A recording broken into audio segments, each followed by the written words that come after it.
اور ان کے لیے EV اگر پاکستان میں آ رہا ہے تو ایک تو وہ سیگمنٹ انہی کو ٹارگٹ کر پائے گا, اس سے زیادہ وہ والیوم حاصل نہیں کر پائے. مگر ہمارے ایسے ملک میں سمجھتا ہوں کہ بہت بڑا اچیومنٹ ہے, کیونکہ اگر ایک کنٹری ہمارے پاس آ رہی ہے جو کہ لیفٹ ہینڈ ڈرائیو بنایا کرتی تھی اور وہ ہمارے ملک میں رائٹ ہینڈ بنائے گی تو یہ ایک ہب بن سکتا ہے. اس اپورچونٹی کو ہم اس طرح سے لیں کہ پاکستان کو ایک ہب بنائیں اور یہاں سے رائٹ ہینڈ کنٹریز میں جتنے پاکستان دنیا میں 70 کے قریب 75 کنٹریز ایسی ہیں جو رائٹ ہینڈ سے, ہم ان کو ایکسپورٹ کریں. تو ہمارا ویژن یہ ہونا چاہیے. ہم تو نہیں کر سکتے ایکسپورٹ کیونکہ جنرل ڈیولپمنٹ بورڈ کے پاس کوئی پلان نہیں ہے, ان کے پاس کوئی ٹیم نہیں ہے. دیکھیں EDB کی غلط پالیسیوں کی وجہ سے آج آٹو سیکٹر تباہی کے دہانے پر پہنچا ہے, اس بات کو تو ہم مانتے ہیں. اور جو کمپنیز یہاں پر کام کر رہی ہیں, انٹرنیشنل کمپنیز نے جو یہاں پہ اپنے پلانٹس لگائے ہوئے مینوفیکچرنگ اور اسمبلنگ پلانٹس, وہ لوگ ایکسپورٹ نہیں کرتے تھے, جس کی وجہ سے ہم لوگ کافی پیچھے گئے. تو اگر انجینئرنگ ڈیولپمنٹ بورڈ ایسی پالیسی بناتا یا ان کمپنیز کو کہتا کہ آپ ہماری policies per on time implement کریں تو آج بہتری کی سطح پر ہوتا ہے. اس بات کو آپ تسلیم کرتے ہیں؟ دیکھیں انفارچونیٹلی پاکستان میں جب آٹوموٹیو انڈسٹریز آئی جی اس وقت انجینئرنگ ڈیولپمنٹ بورڈ نہیں تھا. صحیح ہے, مان لیا.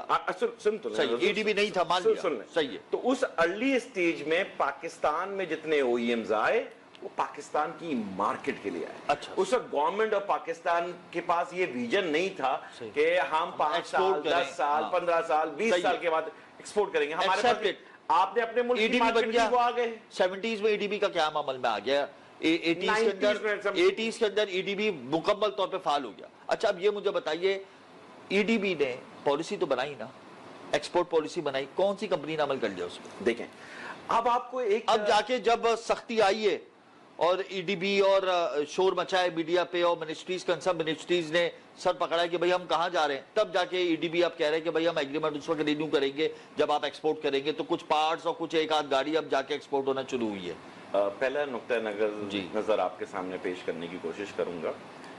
77 ایئرز میں پاکستان امپورٹ بیس اکنامی, ہم نے کبھی ایکسپورٹ کی نہیں. ہم تو امپورٹ ہے, آج بھی ہم کر رہے ہیں کہ ہم چیزیں جو آسان ملتی ہے یا لے آؤ, یہ جو چیز مل رہی ہے لے آؤ. بھائی آپ نے تو مائنڈ سیٹ ہی نہیں بنایا تھا. اس میں اگر ایک چھوٹا سا ادارہ ہے اور آپ اس سے کہیں گے یار آپ نے ایکسپورٹ نہیں کیا, ایکسپورٹ پالیسی تو اس نے دے دی اور آج وہ انیشیٹو لے رہا ہے, آج تو آپ اس کو سپورٹ کریں, آج تو آپ اس کو بیک کریں. تو آپ اس کو بیک کرنے کے بعد یہ کہیں گے یار آپ سے تو کیا نہیں. تو بھائی 77 ایئرز میں آپ کی گورنمنٹ آف پاکستان کی کیوں نہیں یہ پرائورٹیز رہی کہ ہم اپنی لوکل چیزوں کو, لوکل پروڈکٹس کو ایک نیشنل انٹرسٹ پہ اور نیشنل آنرشپ کے, یہ ہمارا برانڈ ہے, یہ ہماری پروڈکٹ ہے. آپ تو چھوٹا سا ایک صابن بھی نہیں بنا پاتے, گاڑی تو ہی نہیں نا, ہماری رگوں میں نہیں دوڑتا. یہ رگوں میں دوڑنا ہے. اب آپ کے پاس نیکسٹ 23 ایئرز ہیں جس کے بعد آپ کہیں گے 100 ایئرز کی سیلیبریشن, اور 100 ایئرز کی سیلیبریشن میں آپ کھڑے ہو کے یہ بولیں گے یا تو میں تو امپورٹ ہی کرتا رہا ہوں, تو ضرور ہمارا اپنا لیکن کہاں پر ہے یہ بتائیے جی, لیکن کہاں پر ہے؟